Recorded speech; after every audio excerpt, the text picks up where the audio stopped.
Hi all, I'm Xavier, a real estate agent with PropNext, and I've been in this industry for more than 11 years. So today's topic, I will be talking about moving house. The number one question that clients will always ask me during our consultation is, should I buy first or sell first? Very legit questions. But before I go into it, let me just share a bit about my YouTube sharing thus far, because I've received several comments that it's a bit lengthy and also a little bit complicated and in-depth. That's the whole point of it altogether, right? For me and my sharing, because of my experience on the ground, the number of clients I've talked to, the case studies that I've seen, it's more beneficial and value-adding if I'm going to share something more in-depth and a little bit more different from some of the other contents that's being put out in the social media that can be very surface and can also be easily searched on Google. So I will continue with this, and of course, if you find a bit too complicated, you can always rewatch this and touch base with me on certain points that you need help with. All right? Okay, so coming back to today's topic, should I buy first or sell first? Firstly, it's going to be a very big question that encompasses many variables. Okay, so I'll discuss over here some main concepts. And then towards the end, I will actually give you a cheat sheet roadmap on how you can decide. And of course, that is just a general guide. So if you want a little bit more personalized advice, also do reach out to me. Okay, number one is the timing of the purchase and sale to avoid ABSD. Okay, it's very important to know that the purchase and sale of a property, it's at the point of exercise.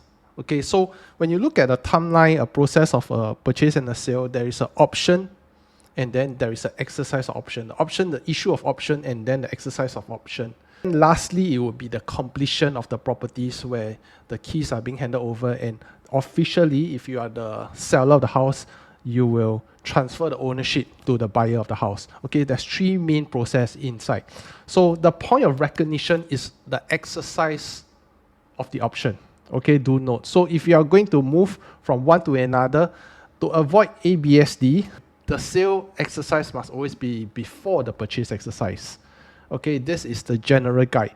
But of course, it also depends on the product types, right? So if you're moving from HDB to an EC, a brand new EC, you do know that actually there's an ABSD remission, auto remission, so you can still go ahead to buy first and then do the deferred payment scheme as long as the cash flow allow, and then continue to stay in your current HDB. Same thing if let's say you're doing a downsizing from a private to HDB and you've fulfilled the requirements that's above 55 or you've appealed successfully, you can always go ahead and buy something there first. Usually at that age, you probably have already accumulated some amount of funds. You can go ahead and buy first and get the exercise and then sell your property later. Because when you buy a HDB, it is taken as an auto remission also. All right, so that's point number one. Now, point two, it's about the cash flow and CPF. Obviously, if you are going to move to another place, there's always the initial cash that is needed, right? Whether you're talking about the option amount or the exercise option amount. And there's a lot of factors in place. Of course, you don't really need the full amount, even for the 15-20% interim. You know, the first portion, let's say if you're upgrading to a private, it's 5% stamp duty, then the 20%, and the rest probably in loan.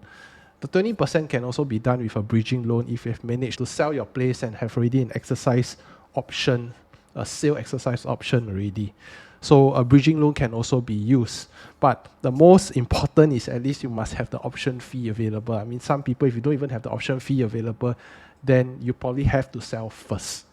Okay, and maybe just let me share a bit over here. It's let's say if you are going to upgrade to a private from a HDB, if even for private, there's a difference in usage for new launch and resale.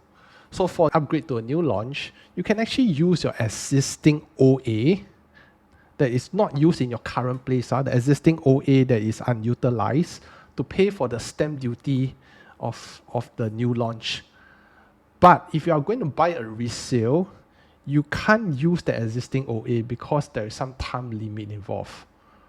So that first initial down payment of the 5% and the stamp duty, which amounts to around 9 to 10%, for a resale condo when upgrading, it has to be in cash, the initial down payment per se. So if you don't have that and you don't have the means, the resources to get that amount, then you probably have to wait for the cash flow, the cash proceeds from the sale of your current place first. So there's a lot of intricate little things here and there. So that's why I say there's many variables involved. So that's point number 2 only. All right, move on to point 3. Interim place to stay. Okay, I think this is very important. Okay, of course, most of us wants, if we are upgrading, a seamless move, moving from one place to another, such that we buy already, there's time for us to do maybe some light renovation, if the place is fairly new, or if the place is a bit older, allow us time to do a major renovation, then to move in, without going to somewhere else to stay. This process, usually from HDB to condo, it's quite okay because market standard wise, if you know HDB, there's extension of stay involved.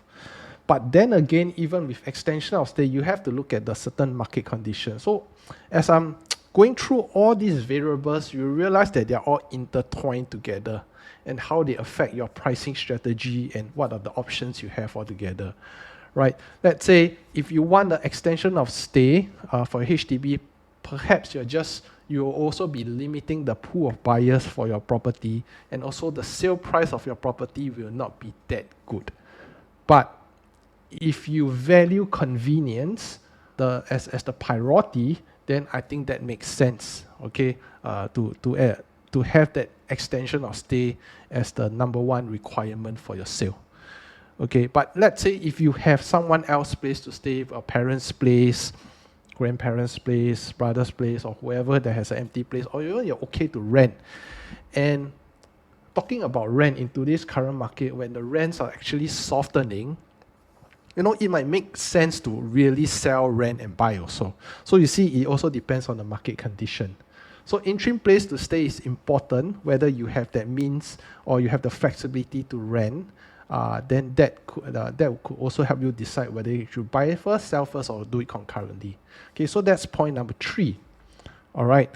Point number 4 is just intertwined all with everything that I mentioned just now, is the type of move. Whether you're moving from a 3-room flat to a 4-room flat, it's still within a HDB or 4-room flat to an executive HDB, and you're doing a contra, it's very different from a downsizing from a condo to HDB. Or the other way around is from upgrading from a HDB to a condo, because they're just different rules altogether. So you have to be sure, and of course your marketing agent have to be sure to guide you through the entire process. See, the role of a housing agent is not just merely just opening the doors and doing viewing. It's actually, I would say most of my work done is doing the consult and the planning to really craft a very good strategy on how they can do this move all together, so that it's very hassle-free. I mean, ultimately, you don't do it that often through your entire lifetime, probably twice or at most twice. And it's a multi-million dollar kind of thing, so you don't need to screw up, so to say, right? Okay, so that's point number 4, the type of move. And the next point number 5, would be the ease of selling your current unit. I think this is very applicable right now. Gone are the days of the post-COVID period where properties sell within a day or within a week or two. Right now, which I'll say the norm is even slightly below average already. If you have a poor unit, it may take some time to sell. And so the question is, how do you define poor unit? Well, it's another topic altogether, and I think it's also something that's very qualitative and depends on how your marketing agent will be able to help you assess it based on their experience, based on the market condition.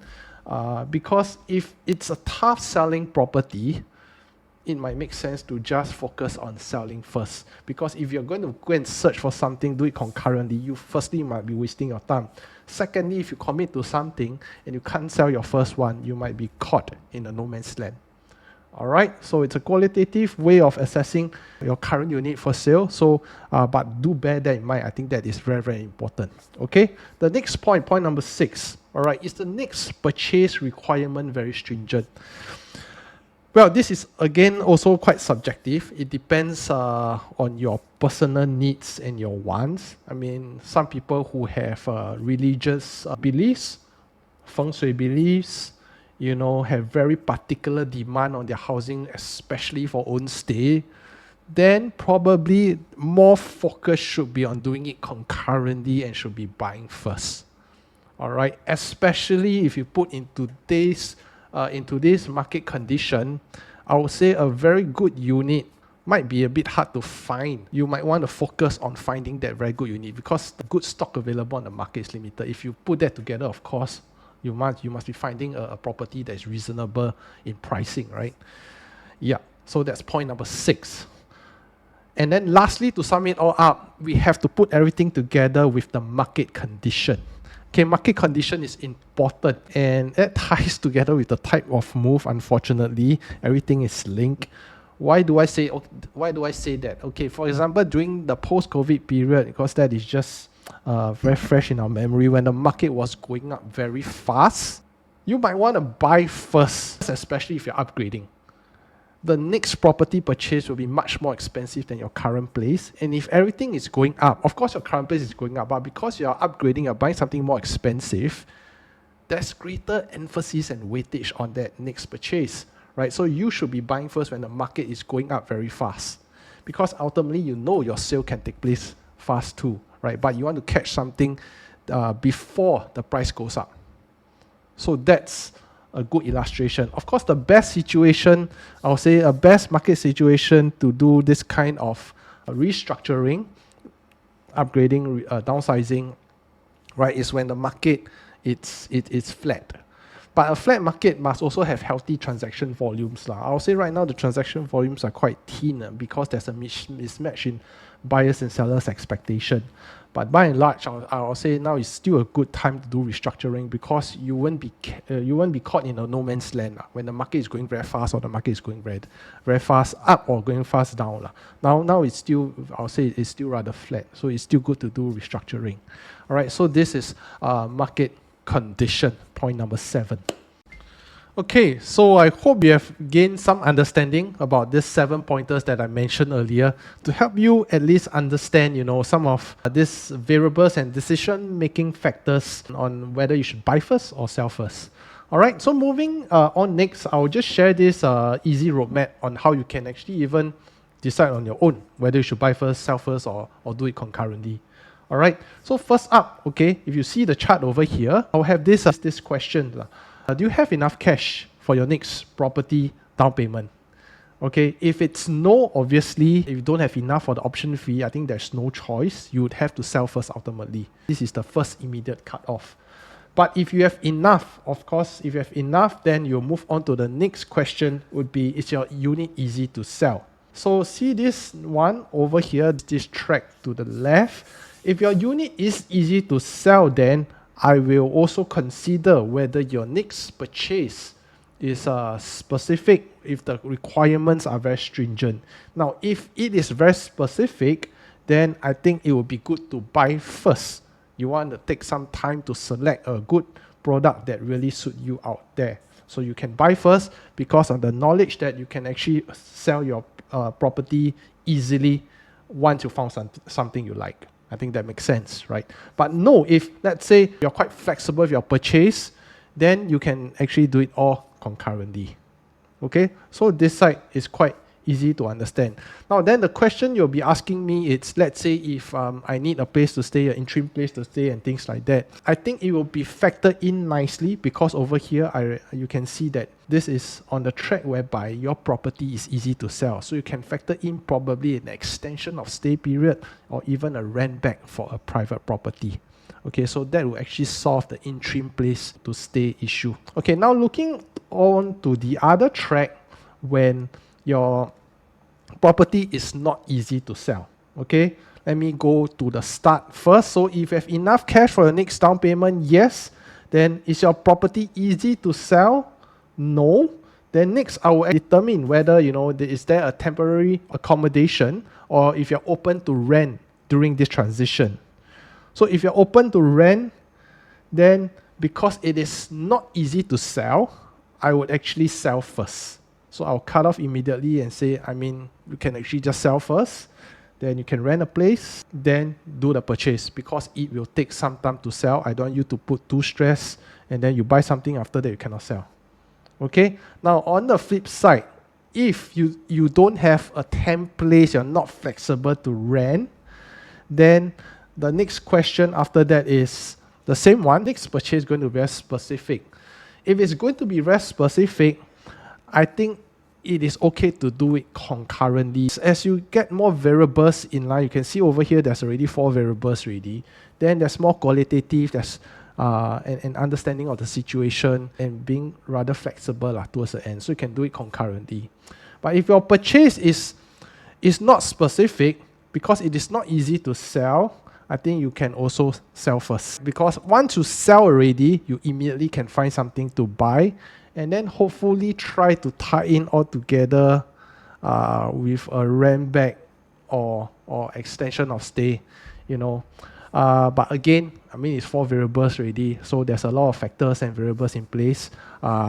We have to see how the situation unfolds. So this is just a general guide. So if I put it all together, you'll see the chart right here, and this completes a simple roadmap that you can follow. All right, so I hope this session is beneficial for you. If you are in this spot right now and need some advice and help, you can always hit me up. Thank you, and I'll see you for the next session.